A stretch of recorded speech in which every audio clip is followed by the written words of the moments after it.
नमस्कार दोस्तों, टारगेट 2018 में आपका स्वागत है। मित्रों, आज हम लेक्चर्स की नई सीरीज़ का प्रारंभ करने जा रहे हैं। इस सीरीज़ में हम ओल्ड एनसीईआरटी बिपिन चंद्रा को समझने की कोशिश करेंगे। ठीक है। Chapter 1, the decline of Mughal empire, मुगल साम्राज्य का पतन। एक वह महान साम्राज्य जिसकी नींव बाबर ने सन 1526 में पानीपत के प्रथम युद्ध के दौरान रखी थी, जिसका वैभव पूरे एशिया एवं यूरोप में फैला हुआ था, जिसकी सेना के आगे कोई टिक नहीं पाता था। वह महान साम्राज्य जो लगभग करीब 2 सदियों से अपने गौरव, अपने प्रतिष्ठा, अपने एक्सीलेंस को बनाए हुए थी, आज वह first of half of 18th century यानी कि 1750 के आते आते अपनी गौरवशाली प्रतिष्ठा को खोने लगी थी। वो महान साम्राज्य जो कि किसी समय पूरे हिंदुस्तान में फैला हुआ था, वह सिकुड़कर मात्र कुछ किलोमीटर तक ही रह गया था। इतना ही नहीं, 1803 में पूरी दिल्ली ब्रिटिश आर्मी द्वारा घेर ली गई। वह मुगल बादशाह जो कि बादशाह हिंदुस्तान के नाम से जाने जाते थे, वह ऊंचे कद वाले बादशाह आज मात्र अंग्रेजों के पेंशनर बन के रह गए। वह बादशाह जो एक बार भरी सभा में ब्रिटिश के कंपनियों के अधिकारियों के आगे कहा, होगा कोई जेम्स, होगा कोई जेम्स, मैं जहांगीर हूँ, के वंशज चिट्ठी लिखकर ब्रिटानिया सरकार से अपनी पेंशन बढ़ाने की बात लिखकर भेजते हैं। मुगलों का पतन को समझना हमारे लिए काफ़ी उपयोगी साबित होगा अगर हम इससे सीख लेते हैं। यह पूरा वाकया, पूरा इवेंट एक सबूत पेश करता है कि किसी भी देश के स्ट्रक्चर में अगर कुछ कमियां हैं, कुछ डिफेक्ट्स हैं, और होने के बाद भी अगर उनको ठीक नहीं किया गया तो वो साम्राज्य, वो सल्तनत, वो देश एक ना एक दिन गिर ही जाएगा। अब सवाल है कि मुगलिया सल्तनत के गिरने के पीछे कुछ डिफेक्ट्स या कुछ कमियां या कुछ खामियां थीं। जी बिल्कुल। अगर ना होती कोई कमी, कोई खामी, तो क्या साम्राज्य गिरता? कोई सवाल ही पैदा नहीं होता है। किसी में इतनी क्षमता नहीं थी जो मुगलों को मैदान ए जंग पर हरा सकते 1707 तक। मगर कुछ राजनीतिक, सामाजिक, आर्थिक समस्याओं के चलते पहले तो साम्राज्य लड़खड़ाया, फिर अंततः गिर गया और समाप्त हो गया फाइनली। इसके अंतिम बादशाह को तो उसके साम्राज्य की 2 गज जमीन भी ना मिल सकी। कितना बदनसीब जाफर दफन के लिए 2 गज जमीन भी ना मिल सकी QAR में। ऐसा बिल्कुल नहीं कि साम्राज्य की एकता, स्थिरता औरंगजेब की मृत्यु 1707 के बाद से ही हिलने लगी थी, डगमगाने लगी थी। अगर देखें तो साम्राज्य की जड़ें तो अंग्रेजों के राज्यकाल में ही हिलना चालू हो गई थीं, मगर इसके बावजूद उसकी कई खतरनाक नीतियों, कानूनों के रहते हुए भी मुगल शासन एवं प्रशासन पूरी तरह कार्यकुशल था, इफिशियंट था। और देखा जाए तो मुगल साम्राज्य की आर्मी भी पूरी तरह वेल मैनेज्ड थी 1707 तक। इसके अलावा भी कह लो तो उनकी शान शौकत, उनकी इज्जत, गरिमा पूरी तरह बरकरार थी। औरंगजेब की मृत्यु के बाद मुगल साम्राज्य की गद्दी के लिए उसके 3 बेटों में एक युद्ध होता है। 65 वर्षीय बहादुर शाह इसमें जीत हासिल करते हैं और मुगल बादशाह बनते हैं। वह काफ़ी विद्वान, काफ़ी उच्च कोटि के गुणों वाला व्यक्ति था। सही मायनों में आप कह लीजिए वो सिंहासन के योग्य व्यक्ति था। उसके अंदर दूरदर्शिता काफ़ी थी। उसे इस बात का पता हो गया था कि हिंदुस्तान में हिंदुओं के सहयोग के बिना मुगल साम्राज्य लड़खड़ा जाएगा। इसलिए उन्होंने अपनी पॉलिसीज, अपनी नीतियों में परिवर्तन किए। काफ़ी नीतियों को ख़त्म किया गया जो खासकर औरंगजेब के काल में हिंदुओं का शोषण करने के लिए की दृष्टि से बनाई गई थीं।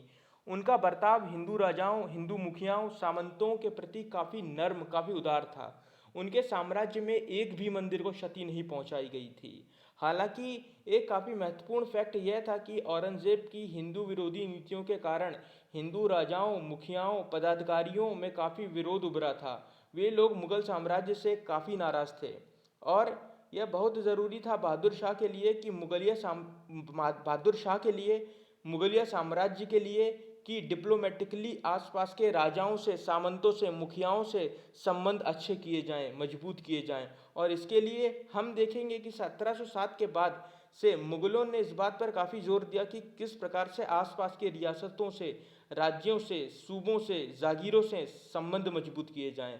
हालांकि बहादुर शाह ने शुरुआती दौर में राजपूताना के 2 राज्यों पर अपना आधिपत्य, अपना डोमिनेशन, अपना नियंत्रण रखने की कोशिश की, जिसके चलते वहाँ के दो राज्यों में से अम्बेर राज्य के राजा जयसिंह को हटाकर उसके छोटे भाई को गद्दी पर बिठाया और जोधपुर के राजा अजीत सिंह को अपने आगे घुटने टेक देने को कहा। इतना ही नहीं, वहीं उन्होंने जोधपुर और अम्बेर के चारों ओर सैन्य घेराबंदी भी कर दी। इस प्रयास के कारण उसको घोर विरोध का सामना करना पड़ा। अंत में उसे अपने इस व्यवहार पर काफ़ी पछतावा भी हुआ और अपनी गलती को मानते हुए उसने दोनों राज्यों से समझौता कर लिया। हालांकि देखा जाए तो दोनों के बीच जो सेटलमेंट था, जो समझौता था, उसमें एक पार्टी खुश नहीं थी।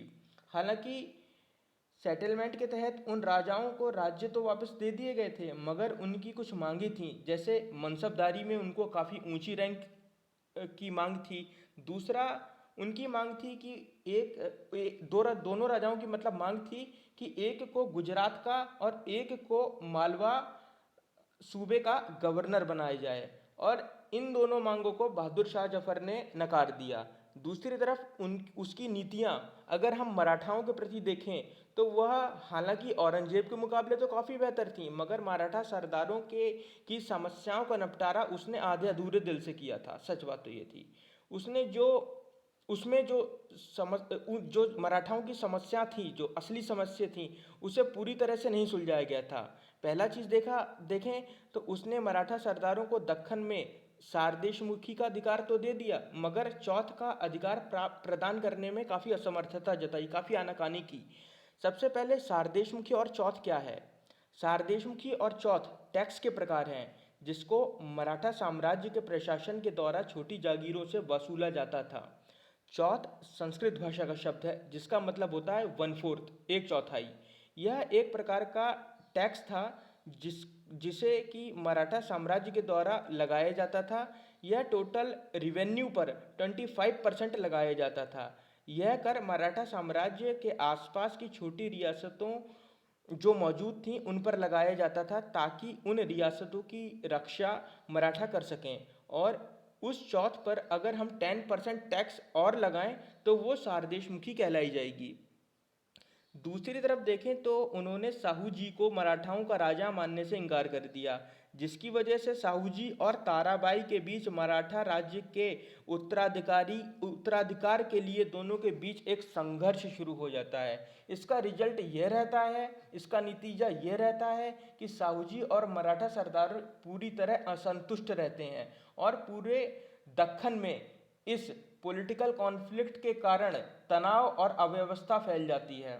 अब फाइनल रिजल्ट देखा जाए तो स्थिति जस की तस रहती है, वैसी की वैसी ही रहती है, क्योंकि पहले भी मराठा सैनिक मुगलों से लड़ते थे ताकि शांति की स्थापना हो जाए और वो हो नहीं पाई, और अब भी वह इसी वजह के लिए युद्ध ही आपस में लड़ने लगे। तो देखा जाए तो स्थिति में परिवर्तन कहाँ था? ठीक है, बहादुर शाह ने सिखों के 10वें गुरु एवं अंतिम गुरु गोविंद सिंह जी से शांति समझौता किया, जिससे कि विरोधी सिखों से भी सुलह हो गई। मगर गुरु गोविंद सिंह जी की मृत्यु के बाद सिखों ने पंजाब में बंदा बहादुर के नेतृत्व में एक बार फिर विद्रोह किया, जिसके कारण बहादुर शाह ने उनके विरुद्ध काफ़ी कड़े कदम उठाए। वह स्वयं खुद जाता है विद्रोहियों के खिलाफ और उन विद्रोहियों को दबाने के लिए एक पूरी फौज तैयार करता है और उसका नेतृत्व भी खुद ही करता है। अब देखा जाए तो बंदा बहादुर जी के नेतृत्व में सिखों ने सतलुज से लेकर गंगा तक की पूरी जमीन पर कब्जा कर लिया था, और यही नहीं, उन्होंने दिल्ली के आसपास पड़ोस पर भी कब्जा कर लिया था। बहादुर शाह बंदा बहादुर के खिलाफ था।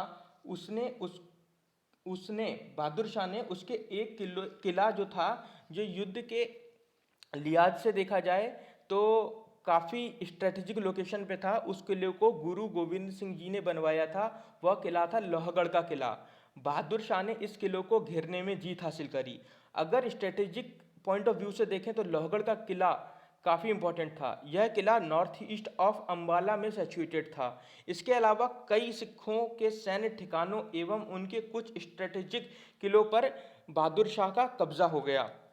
मगर बहादुर शाह सिखों के साहस को, मंसूबों को, इरादों को, उनके संकल्प को, उनके दृढ़ विश्वास को कभी नहीं कुचल पाया और साल 1712 के आते आते सिखों ने अपने सारे खोए हुए किले वापस जीत लिए। बहादुर शाह ने बुंदेलों के मुखिया छतरसाल से काफ़ी अच्छे ताल्लुकात बनाए, जिसके कारण छतरसाल ने बादशाह के प्रति पूरी तरह वफादारी दिखाई। इसके अलावा जाटों के नेता चुरामान ने भी काफ़ी साथ दिया और खासकर बहादुर शाह बंदा बहादुर के खिलाफ जब अभियान लेकर निकले थे, तब चुरामान ने उनका काफ़ी साथ दिया था। यह तो हमने बहादुर शाह की डिप्लोमेटिक पॉलिसी देखी। अगर उनके एडमिनिस्ट्रेशन यानी कि प्रशासन के बारे में देखें तो पाएंगे प्रशासनिक प्रणाली जो थी, पूरा एडमिनिस्ट्रेटिव सिस्टम था, वह पूरी तरह ध्वस्त हो चुका था। हालात काफ़ी ख़राब हो चुके थे। उनके समय प्रशासनिक प्रणाली, अगर हम वित्तीय स्थिति की बात देखें, स्टेट फाइनेंस की बात करें, तो वो काफ़ी बदतर हालत में थे। अगर हम जानने की कोशिश करेंगे कि आखिर क्यों जो साम्राज्य की जो फिनेंशियल कंडीशन थी बदतर हालत में क्यों थी, तो इसके कई कारण हैं। पहला कि जो खर्चे थे वो काफ़ी थे, उस समय वो लगभग 13 करोड़ पहुंच गया था। दूसरा, बहादुर शाह जफर ने कई राजे रजवाड़ों को, जागीरदारों को, सामंतों को खुश करने के लिए जागीरों का जो वितरण किया था, जो डिस्ट्रीब्यूशन किया था, वो अंधाधुंध किया था। इसके कारण काफ़ी वित्तीय फिनेंशियल क्राइसिस, संकट खड़ा हो गया था। ठीक है, अब उसे लगा कि हाँ, अब ध्यान देना चाहिए स्टेट फाइनेंस के ऊपर। वो कुछ करते, कुछ समाधान निकालते कि उनकी मृत्यु हो जाती है 1712 में, और इसी के साथ मुगल साम्राज्य एक बार फिर गृह युद्ध में झुलस जाता है, उलझ जाता है। ठीक है, अब देखा जाए तो एक बिल्कुल ही नए प्रकार का एलिमेंट, आप कह लीजिए एक नए प्रकार का प्रचलन चलता है मुगलिया साम्राज्य में। मुगल पॉलिटिक्स में गद्दी में होने वाले दावेदार उत्तराधिकार के दावे में वह नया एलिमेंट था उच्च कुलीन वर्ग के लोग, राज दरबारी, पदाधिकारी, नोबलमैन का भी राजगद्दी के प्रति महत्वाकांक्षा रखना। मतलब देखिए, पहले जो एक प्रचलन था उसमें देखा जाए तो जो गद्दी का बंटवारा होता था उसमें प्रिंसेस जो थे, राजकुमार जो थे, उनके बीच संघर्ष होता था, जिसमें कुलीन वर्ग सहायता जरूर प्रदान करते थे, मगर उसमें उनकी कोई अपनी महत्वाकांक्षा नहीं रहती थी। लेकिन अब हालात इतने बदतर हो गए थे इस नए प्रचलन के कारण कि अब देखा जाए तो महत्वाकांक्षी नोबल्स जो थे, राजदरबारी थे, अब प्रत्यक्ष रूप से डायरेक्टली आकर राजगद्दी के लिए दावेदारी करते हैं। इसमें यह लोग प्रिंसेस को, शाही राजकुमारों को अपनी कठपुतली की तरह इस्तेमाल करते हैं, अपना मोहरा बनाते हैं, ताकि उन्हें वह सारे शाही अधिकार प्राप्त हो जाएं जो कि किसी बादशाह के हाथ में रहते हैं, पॉलिटिकल पावर कह लीजिए। बहादुर शाह की मृत्यु के बाद उसका एक बेटा जहादर शाह को जुल्फिकार नाम के एक नोबल द्वारा, जो उस समय काफ़ी शक्तिशाली नोबल थे, के द्वारा बादशाह बनाया जाता है। ठीक है, तो मतलब जो बहादुर शाह थे तो उनके एक बेटे होते हैं जहादर शाह, उनको वो बादशाह बनते हैं जुल्फिकार नाम के एक नोबल की मदद से। ठीक है, जहादर शाह एक काफ़ी कमज़ोर और पूरी तरह अयोग्य बादशाह था। उसमें वह गुण थे ही नहीं जो किसी शासक में होने चाहिए थे। ठीक है, मगर जहादर शाह के शासन के दौरान उसका पूरा प्रशासन वास्तव में एक काफ़ी योग्य, काफ़ी शक्तिशाली जुल्फिकार के हाथों में था। जुल्फिकार खां उसके दरबार में उसके वजीर थे, मतलब प्रधानमंत्री। क्योंकि जुल्फिकार खां एक काफ़ी योग्य व्यक्ति थे। उन्होंने उन्हें साफ साफ आता था समझ में कि क्या है आज की ज़रूरत। उन्हें ज्ञान था इस बात का कि बिना राजपूतों और मराठा के बिना मुगल साम्राज्य की गाड़ी को काफ़ी दूर तक नहीं ले जा पाएंगे। इसी कारण उन्होंने काफ़ी दोस्ताना ताल्लुकात मराठाओं के साथ और राजपूतानाओं के साथ बढ़ाए। हिंदू मुखियाओं को, जागीरदारों को, सामंतों को, राजाओं से काफ़ी समझौते किए। यह उन्होंने उस समय के हालात और हालत को ध्यान में रखते हुए किया। उन्होंने ऐसा अपनी प्रतिष्ठा को दरबार में मजबूती से कायम करने के लिए किया। उन्होंने ऐसा मुगल साम्राज्य को बचाने की खातिर किया, क्योंकि उन्हें इस बात का बोध था, नॉलेज थी कि अगर अभी नहीं सही कदम उठाए गए, अभी नहीं सुधार किए गए, तो मुगल साम्राज्य की पुरानी आन बान शान वापस लाई ना जा सकती है ना। इसी के चलते उन्होंने सारी औरंगजेब की पॉलिसीज़ को उल्टा कर दिया। एक जो कर था जजिया के नाम थे, जिसको हिंदू दिया करते थे, उन्होंने राजपूतों के साथ भी काफ़ी डिप्लोमेटिक, अच्छा हाँ, अभी हम जजिया की बात कर रहे थे, तो एक जो कर था जजिया के नाम से, जिसको हिंदू दिया करते थे, तो क्या किया कि ये कर्ज स्पेशली हिंदुओं को देना पड़ता था। तो ये काफ़ी घृणित एक, मतलब कह लीजिए गलत एक कर्ज था वो, सॉरी वो कर था। तो इसको इन्होंने पूरी तरीके से ख़त्म कर दिया, अबॉलिश कर दिया। अब उनका अगर हम डिप्लोमेटिक देखें, डिप्लोमेसी देखें, तो राजपूतों के साथ उनके काफ़ी अच्छे डिप्लोमेटिक संबंध थे। अम्बेर के राजा जयसिंह को उन्होंने मिर्जा राजा सवाई की उपाधि भेंट की थी। इसके अलावा मालवा का गवर्नर भी उनको बनाते हैं। और अजीत सिंह जो कि जोधपुर के उस समय राजा थे, उनको महाराजा के खिताब से नवाजा जाता है। इसके अलावा गुजरात का गवर्नर भी उन्हें नियुक्त किया जाता है। उन्होंने मराठाओं के साथ पूरी तरह न्याय न्यायपूर्ण समझौते किए। जिस तरह जिसका देखा जाए तो दक्कन के शासक को उन्होंने पूरी तरह चौथ और शारदेशमुखी के ऊपर पूर्ण रूप से मालिकाना हक प्रदान किए। लेकिन अगर हम पिछले वाले बादशाह को देखें जो कि बहादुर शाह थे, उन्होंने केवल शारदेशमुखी के ऊपर अधिकार दिया था, चौथ पे नहीं। लेकिन इन्होंने दोनों पर इस मालिकाना हक प्रदान कर दिया जो मराठा सरदार थे, ठीक है।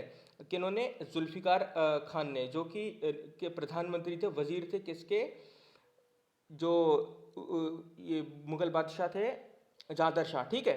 इसके पीछे शर्त थी कि मुगल अधिकारियों द्वारा वसूला ये देखो, जो ये तो दिया था, जो शारदेश मुखी का जो अधिकार दिया था और चौथ का अधिकार दिया था, उसके पीछे एक शर्त थी कि यह मुगल अधिकारियों द्वारा वसूला जाएगा, ठीक है। इसके बाद मराठाओं को पूरी तरह सौंप दिया जाएगा, मतलब ये वसूलेंगे मुगल अधिकारी, उसके बाद ये हैंडओवर कर दिया जाएगा मराठाओं का। उन्होंने चुरामान जो जाट के नेता थे, छतरसाल जो बुंदेलों के नेता थे, के साथ भी काफ़ी अच्छे संबंध कायम किए, ठीक है। केवल और केवल उन्होंने बंदा बहादुर और सिखों के साथ अपनी पुरानी नीति ही रखी, उन्हें दबाने वाली। जुल्फिकार खान ने तमाम कोशिशें की, काफ़ी प्रयास किए ताकि साम्राज्य की फिनेंशियल प्रॉब्लम्स हैं, वित्तीय समस्याएं हैं, उनको दूर किया जा सके। इसके लिए इसके तहत उन्होंने जांचें बैठाना चालू कर दी जागीरदारों के खिलाफ, और जो प्रशासनिक अधिकारी थे उनके खिलाफ। उन्होंने मनसबदारों को मजबूर किया कि जितने सैनिक एवं घोड़े उनके कोटा में आते हैं उतने ही अब वो रखेंगे, अगर उससे कम रखा तो उनके लिए दंड का प्रावधान भी था। मगर एक काफ़ी खराब प्रथा थी जिनको इसने काफ़ी बढ़ावा दिया जुल्फिकार खान ने, वह थी इजारा सिस्टम या रिवेन्यू फार्मिंग के नाम से जानते हैं। अब सवाल आता है कि आखिर क्या है ये इजारा सिस्टम। तो दोस्तों ये एक प्रणाली है, एक प्रकार का समझौता है जिसके तहत जो लगान होता है, रेवेन्यू होता है, वह एक बिचौलिए द्वारा कलेक्ट किया जाता है और वो सरकार को दिया जाता है। इसमें तीन तत्व शामिल होते हैं, तीन कंपोनेंट हैं इसमें। पहला है राजा, दूसरा है बिचौलिया, तीसरा है प्रजा। इसमें सरकार एक फिक्स रेट तय कर देती है जो कि बिचौलिया सरकार को देता है। इसके अलावा सरकार खुली छूट दे देती है, बिचौलियों को पूरा अधिकार दे देती है कि वह कैसे भी और कितना भी लगान वसूल करें। ध्यान दीजिए कैसे भी और कितना भी। इसका सबसे बड़ा गलत प्रभाव देश की जनता पर पड़ा। टैक्स कलेक्शन के नाम पर उनका भारी शोषण हुआ। वैसे देखा जाए, एक ओवरव्यू लिया जाए तो जुल्फिकार खान उस तत्कालीन वक्त की ज़रूरतों को समझते थे और उन ज़रूरतों को ध्यान में रखते हुए उन्होंने सारे फैसले लिए जो उनके दरबार जिसके कारण उनको उनके दरबार में काफ़ी इज्जत मिली। मगर राजनीति तो हर जगह होती है दोस्तों। कई ऐसे थे जो उनसे जलते थे, जुल्फिकार खान से। चोरी छुपे जुल्फिकार खान के खिलाफ कुछ ना कुछ कॉन्स्पिरेसी षड्यंत्र करने की कोशिश करते थे। और मित्रों, इससे भी ज़्यादा खराब स्थिति यह थी कि खुद बादशाह जादर शाह को उस पर भरोसा नहीं था। और इस जो कंडीशन थी, इसका फ़ायदा उन लोगों ने उठाया जो कि जुल्फिकार खान से जलते थे, नफरत करते थे। उन्होंने बादशाह को इसके खिलाफ भड़काया और उन बेशर्मों ने बादशाह जहादर से कहा कि हुजूर, वज़ीर आपका काफ़ी ताकतवर हो गया है और काफ़ी महत्वाकांक्षी भी है, अपनी गद्दी संभालिए रहिएगा, नहीं तो किसी दिन कहीं आपको उतार के खुद ही ना बैठ जाए गद्दी पर। अब मित्रों, एक बात और कि जुल्फिकार खां ताकतवर तो था ही, और उसके ठीक अपोजिट जहांदर शाह देखा जाए तो एकदम कायर, एकदम अक्षम आदमी था।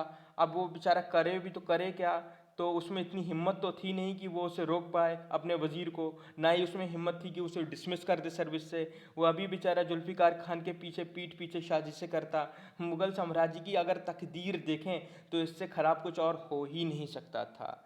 जनवरी के अंत तक, मतलब 1713 के जनवरी के अंत तक उसका शासन उसके भतीजे फारुख सियार से हुई हार के कारण ख़त्म हो गया। ठीक है, अब फारुख सियार की जीत का जो पूरा श्रेय होता है, अब देखो हमने पहले बात इस मसले पर कर चुके हैं कि एक नए प्रकार का जो प्रचलन चलता है मुग़ल साम्राज्य में, उसमें एम्पायर में, कि जो गद्दी होती है उसमें अब जो प्रिंसेस होते हैं वो किसी ना किसी नोबल मैन की मदद से, किसी ना किसी कुलीन वर्ग के लोगों की मदद से ही वो बादशाह की गद्दी हासिल करते हैं। जैसा कि अभी देखा हमने कि ये जहांदर शाह, ये क्या कहते, जुल्फ़िकार खां के मदद से बना था। ठीक है, और इसी तरीके से इसका युद्ध होता है अपने भतीजे के साथ, मतलब इसका ज़ादर शाह का, जिसका नाम होता है फारुख सियार। तो फारुख सियार जो होता है अब वो बादशाह बनता है दो नोबल्स की मदद से। अभी कौन कौन होते हैं, ये होते हैं, इनको बोलते हैं हम सैयद ब्रदर्स के नाम से। ठीक है, तो फारुख सियार की जीत का जो पूरा श्रेय होता है वो सैयद ब्रदर्स यानी कि सैयद बंधुओं को जाता है। जैसा कि हम पहले बता चुके हैं कि मुगलों की गद्दी पर कौन बैठेगा यह तय अब नोबल्स के द्वारा किया जाता था। ठीक है, वही बात आ गई यहाँ पर। देखा जाए तो सैयद ब्रदर्स की मदद से जहांदर शाह बादशाह बने थे। इसी वजह से फारुख सियार ने उन्हें अपने दरबार में उच्च पद दिए थे, क्योंकि भाई उनकी मदद से बने हैं, अब भाई कुछ ना कुछ तो फायदा वो भी लेंगे। तो एक को प्रधानमंत्री यानी कि वजीर बनाया जाता है, एक को सेनापति यानी कि मीर बख्शी बनाया जाता है। दोनों भाइयों ने साम्राज्य की सारी शक्तियां अपने नियंत्रण में ले ली। राज्यों के सारे मसले पर भी उनका पूरा का पूरा हस्तक्षेप रहता था। फारुख सियार एक कायर, एक बेरहम, एक अनुभवहीन बादशाह था। उसके अंदर वो काबिलियत, वो क्षमता थी ही नहीं जो एक बादशाह के अंदर होती है। इतना ही नहीं, वो अपने आप को हर समय अपने खुशामद करने वाले लोगों के बीच में रखना पसंद करता था। उसे कुछ लेना देना ही नहीं था राज्य के अफेयर्स ऑफ स्टेट्स से। मगर इन सब के होने के बाद भी वो सैयद बंधुओं से का साम्राज्य के मामलों में दखल देना बिल्कुल पसंद नहीं करता था। मतलब उसे पसंद था ही नहीं कि भैया ये सैयद बंधु हैं, उसके साम्राज्य के मामलों में दखल दें। वो सैयद बंधुओं से अपने राजनीतिक कार्यकारी शक्तियों की मांग करता था। वो बोलते थे कि भैया पावर हमको दो, तुम काय को इसको एक्सरसाइज कर रहे हो। जिस पर सैयद बंधु उसे यकीन दिलाते कि शासन और प्रशासन काफ़ी अच्छे से चल रहा है, साम्राज्य में जो खामियां हैं, जो प्रॉब्लम्स हैं, उन्हें दूर किया जा रहा है। ठीक है, और उसे यह भी समझाते कि जब तक दोनों भाई शासन कर रहे हैं तब तक उसकी कुर्सी भी सेफ है। और इसी तरह बादशाह फारुख सियार बिना किसी पावर के राज्य करता रहा। अंत में दोनों भाइयों के खिलाफ एक साजिश रचता वो 3 बार है, जिसमें कि साजिश फेल हो जाती है और अंततः 1719 के एंड में सैयद बंधु उसको उसके पद से हटा देते हैं और साथ ही साथ उसको मरवा देते हैं। ठीक है, यह मुगलों के इतिहास में पहली बार ऐसा हुआ जिसमें किसी बादशाह की जान उसके नोबल्स द्वारा ली गई हो। इसके बाद सैयद बंधु रफ़ीक उद दारजात नाम के बादशाह को गद्दी पर बिठाते हैं, मगर उसकी तेज़ी से बिगड़ती हालत के कारण उसके बाद सैयद बंधु रफ़ीकुद्दौला को लाते हैं। मगर किस्मत का खेल तो देखिए, 2 महीनों के भीतर वह भी चल बसते हैं। इसके बाद सैयद बंधु 18 वर्षीय मुहम्मद शाह को बादशाह की गद्दी पर बिठाते हैं। ठीक है दोस्तों, आज का लेक्चर शाम तक दूसरा पार्ट इसका आपको मिल जाएगा। ठीक है, और अपनी प्रतिक्रिया प्लीज़ कमेंट बॉक्स में लिखिए कि आपको कैसा लेक्चर लगा। और आप प्लीज़ इस चैनल को लाइक कीजिए, सब्सक्राइब कीजिए, ताकि आपको हर आगे आने वाले लेक्चर्स आपको आपके अकाउंट में ट्रांसफ़र होते हुए मिल जाएं। ठीक है, आपका दिन शुभ हो। जय हिंद, जय भारत।